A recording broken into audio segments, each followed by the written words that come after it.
Ano sa akin tayo? Lumuwag dito, lumag. Ilang taon na yung niramdam? Dalawang taon.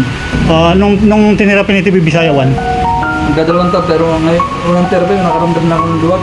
Tama. Tay, maraming salamat po sa tiwala mo kay TV Bisaya number 1. Totoong walang bayad si TV Bisaya, okay. Legit. Malaking tulong sa ating mga stroke. Tangkilikin natin si TV Bisaya. Maraming salamat, maraming nakatulungan. Makakatulong na malaki sa ating mga stroke sa ating bansa, mga katulad kong naghihirap na dahil sa stroke.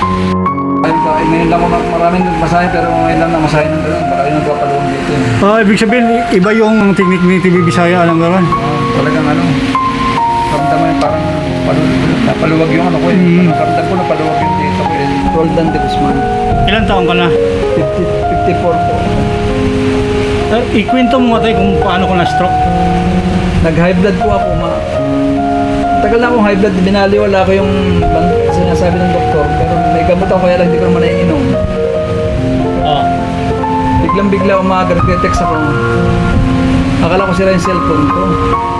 Yung pala, stroke na ako. Nung nilayo ko yung cellphone ko sa kama, tinugod ko itong kamay ko na ito. Gumulong ako. Wala ng laban. Stroke na pala ako. Dinala na ako dito. Nasa Purong Bulacan. Nilipat ako dito sa Manila Doctors. Bakit ka na-stroke?